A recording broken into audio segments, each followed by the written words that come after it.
आज हम क्लास 9 के कबीरदास की साखियाँ पढ़ेंगे। इससे पहले कबीरदास के बारे में जान लेना जरूरी है।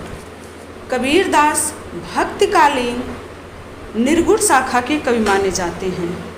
इनका जन्म 1398 ईस्वी में काशी में हुआ था और देहांत 1518 ईस्वी में मगहर में हुआ था। इनकी रचना साखी शब्द रमैनी। इनके संतों ने साखी इनके उपदेशों को संकलित कर लिया और 3 भागों में बांटा। साखी शब्द रमैनी 3 भागों में बांट बीजक नामक बीजक में संकलित है, जो कि कबीर पंथावली में मिलती है। जहाँ तक इनकी भाषा का सवाल है तो ये अपने शिष्यों के साथ घूम घूम कर लोगों को उपदेश दिया करते थे। तो उस समय की जितनी प्रचलित लोक भाषाएं थीं सारी इनके साहित्य में आती हैं, जैसे गुजराती, राजस्थानी, हिंदी, अरबी, फारसी, ये सब उनकी भाषाएं में सम्मिलित हैं। इनकी रचनाओं में ईश्वर के प्रति प्रेम, गुरु की महत्ता, छुआछूत का अंत, बाहरी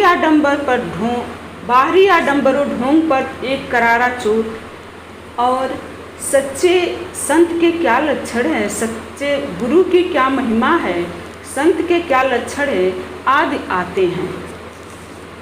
तो चलिए अब शुरू करते हैं।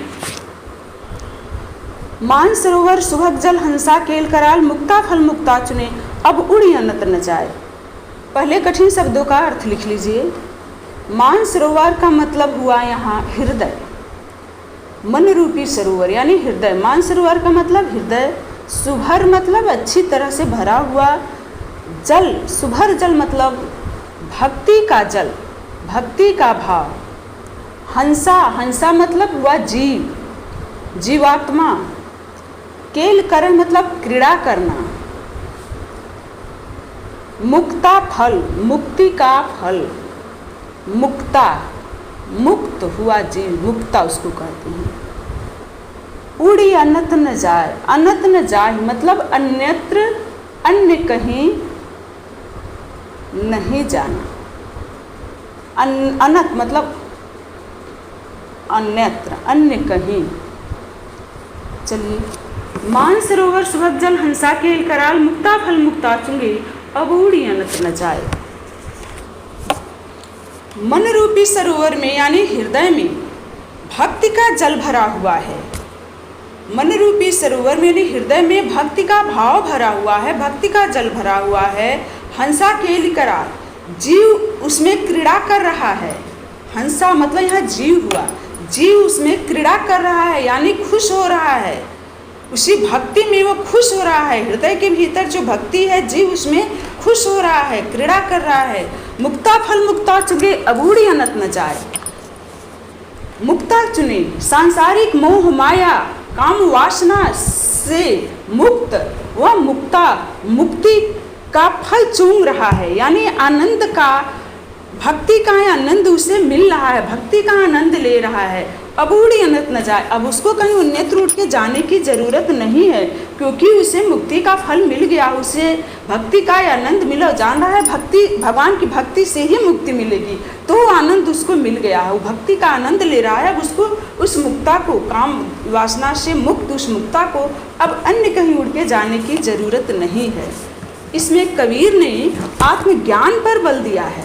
आत्मज्ञान, हृदय में जो ज्ञान है, जो भक्ति है, उसी से ईश्वर को मिलना है, यानी आत्मज्ञान पर बल दिया है। मुक्ता मुक्ता 2 बार आया है, दोनों का 2 अलग अर्थ है, इसीलिए यहाँ यमक अलंकार हुआ। बाकी सब एक रूपक के रूप में कहा है और ये आत्मबल पर बल दिया है। आगे चलिए। प्रेमी ढूंढत मैं फिरो प्रेमी मिले न कोई, प्रेमी को प्रेमी मिले सब भी समृद्ध हो। इसमें कबीरदास ये कहते हैं कि सच्चे साधक का मिलना बड़ा ही कठिन है। कहते हैं कि हर कोई भगवान का सच्चा साधक, भगवान का सच्चा भक्त नहीं होता। मैं भगवान के सच्चे भक्त को जब ढूंढने चला तो मुझे कोई ऐसा भक्त नहीं मिला। जब भगवान के प्रति सच्चा प्रेमी मिल जाए, भगवान का सच्चा साधक मिल जाए, तब प्रेमी को भी प्रेमी मिल जाए, भगवान भी उसको मिल जाएंगे। प्रेमी को भगवान का कोई सच्चा भक्त मिला तो प्रेमी से प्रेमी मिले, प्रेमी को प्रेमी मिल गए, प्रेमी को प्रेमी, सब विष अमृत हुए। सारी कटुता, सारे क्लेश, सारे दुर्भावनाएं, सारे अवगुण खत्म हो गए और अमृत का संचार होने लगा। यानी कि सारी कटुता खत्म होकर मधुरता में बदल गई, सारे अवगुण अच्छाई में बदल गए और आनंद, सब कुछ आनंदमय हो गया। इसमें कब ने बताया है कि भगवान कि सच्चे भक्ति होने पर ही भगवान मिलेंगे, सच्चे साधक का मिलना बड़ा ही मुश्किल है। हस्ती चढ़िए ज्ञान की सहज दिलीचा डार, स्वान रूप संसार है भूखन दे झकमार। इसमें कबीरदास जी कहते हैं कि अज्ञानता से दूर होइए, अज्ञानता को छोड़ के ज्ञान का साथ पकड़िए, ज्ञान के हाथी पर चढ़िए। हाथी बहुत मजबूत होता है, बहुत शक्तिशाली होता है, तो ज्ञान भी काफ़ी शक्तिशाली है। और सहजता से, सहज दुलीचा डाल, उस सहजता से योग साधना में, भगवान की योग साधना में जमिए, बैठिए, जमिए, योग साधना करिए, सहजता से योग साधना करिए। अज्ञानता से दूर होकर ज्ञान को साथ में लेकर सहजता से योग साधना में रमिए, योग साधना करिए। यह संसार कुत्ते के समान है, कुत्ता हाथी को देख कर भौंकता है, कुछ नहीं बिगाड़ पाता। उसी तरह ये संसार ऊंचे साधक को देखकर दो चार बेकार की बातें कहेगा, दो चार अनर्गल बेकार की उसके प्रति अनाप शनाप कहेगा, उल्टा सीधा बात कहेगा, हे साथ को वो तुम्हारा कुछ नहीं बिगाड़ पाएगा। वो बहुत करेगा, झक मार के मजबूर होके बस दो चार उल्टा सीधा शब्द तुम्हारे बारे में कहेगा, लेकिन उससे तुम्हारा कुछ बिगड़ने वाला नहीं है, क्योंकि ज्ञान तुम्हारे साथ है। ऊंचे ज्ञानी को, ऊंचे साधक को कोई कुछ संसार बिगाड़ नहीं पाता जो चार शब्द करके। इसमें कभी ज्ञान को, इसमें कबीरदास ने ज्ञान की महत्ता पर जोर दिया है कि अज्ञानता से दूर होकर ज्ञान की तरफ बढ़िए, ज्ञान की हाथी, ज्ञान का बड़ा महत्व दिया है। पखा पखी के कारणे सब जग रहा भुला, निरपक होय के हर भगे सोई संत सुजान। शब्दार्थ लिखिए। पखा पखी मतलब पक्ष विपक्ष, तर्क वितर्क। भुलान, जग मतलब संसार, भुलान मतलब उलझना, उलझा हुआ, उसी में भुलाया हुआ। निरपक मतलब निष्पक्ष, बिना तर्क वितर्क के निष्पक्ष। हरि भजे, ईश्वर को याद करिए, ईश्वर का स्मरण करिए। संत सुजान, सच्चा संत। पखा पखी के कारणे सब जग रहा भुलान, निरपक होय के हर भजे सोई संत सुजान। ये दुनिया पक्ष विपक्ष, तर्क वितर्क में फंसा हुआ है। तर्क वितर्क, पक्ष विपक्ष में अपना समय बर्बाद कर रहा है। कबीरदास कहते हैं कि इससे ऊपर उठी और निरपक्ष होकर, बिना तर्क वितर्क के, बिना तर्क वितर्क के निष्पक्ष हो कि हर वजह, बिना तर्क वितर्क के निष्पक्ष भाव से ईश्वर को स्मरण करिए, ईश्वर को भजिए, वही सच्चा संत होता है।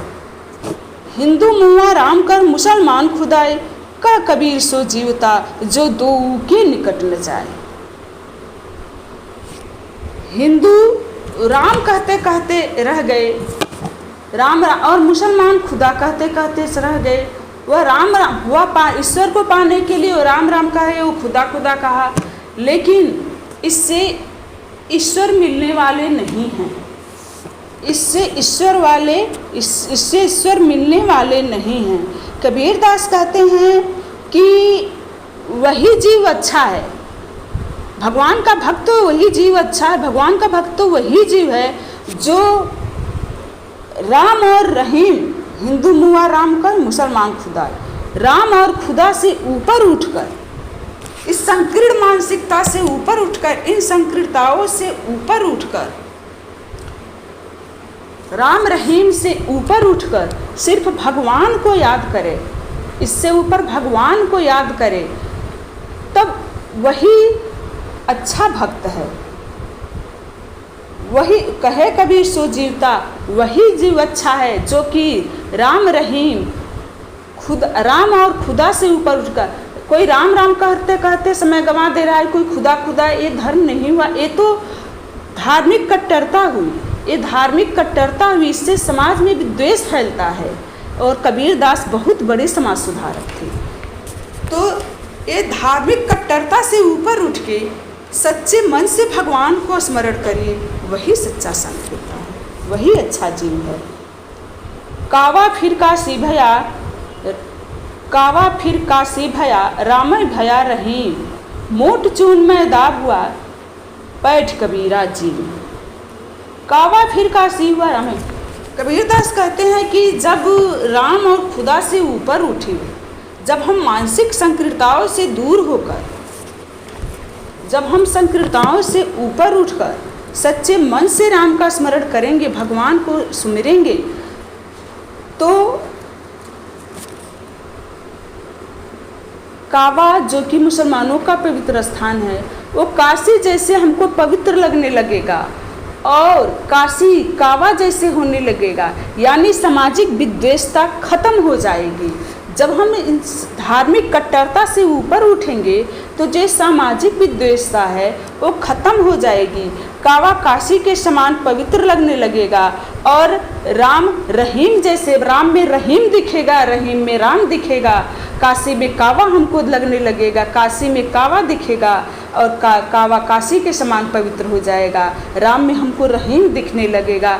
मतलब ईश्वर तो एक है ना, ईश्वर एक है, तो क्या राम, क्या रहीम, क्या कावा, क्या काशी।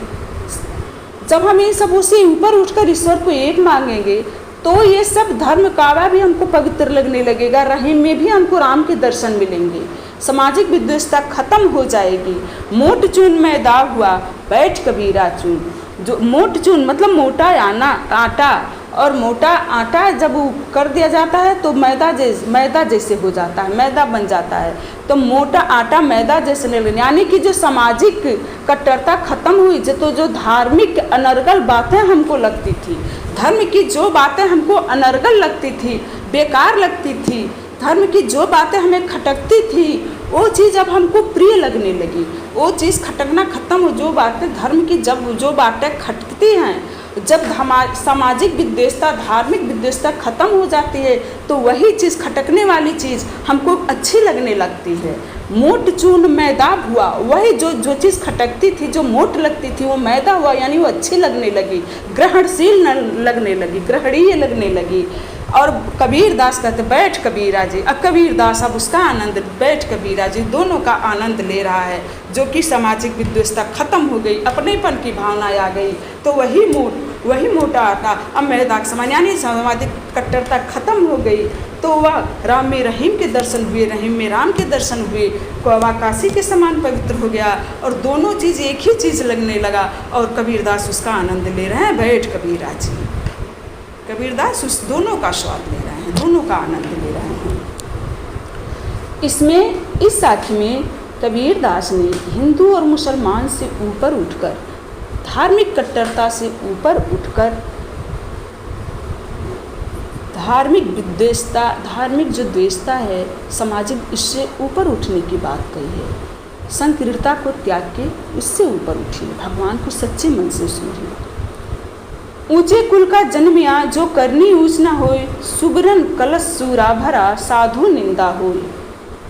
ऊंचे कुल का मतलब खानदान, जन्मिया मतलब जन्म लिया, करनी मतलब कर्म, सुबरन कलश, सुबरन मतलब सोने का, कलश मतलब घड़ा, सूरा मतलब शराब मदिरा, निंदा मतलब अपयश। ऊंचे कुल का जन्मिया, जे करनी ऊंच न होई, सुबरन कलश सूरा भरा, साधु निंदा हुई। यहाँ पर कबीरदास ने जन्म को नहीं बल्कि कर्म को महत्व दिया है। जन्म को नहीं महत्व बहुत दिया है, कर्म को महत्व दिया है। कहते हैं कि ऊंचे खानदान में, अच्छे खानदान में जन्म लेने से किसी की बड़ाई नहीं हो जाती, कोई प्रशंसनीय नहीं हो जाता। जिसकी अगर करनी ऊँच, अगर कर्म ऊंचा न हो, कर्म अच्छा न हो, तो अच्छे खानदान में जन्म लेने से कोई प्रशंसनीय नहीं होता, बल्कि अच्छे कर्म करने से उसकी प्रशंसा होती है। वो तो वैसे हुआ ना कि जैसे सोने के कलश में शराब भर दिया जाए तो उसको अच्छा नहीं माना जाएगा, वो शराब ही उसको कहेंगे, उसकी निंदा ही होगी, उसकी अपयश ही होगी।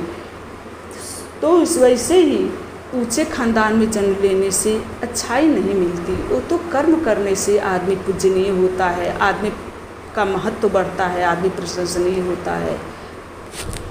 जैसे सोने के कलश में यदि सोने के कलश में यदि मदिरा भर दिया जाए तो सोने के कलश के नाते उसकी बड़ाई, उस तारीफ नहीं की जाएगी, उसको मदिरा ही कहा जाएगा, उसकी निंदा ही होगी।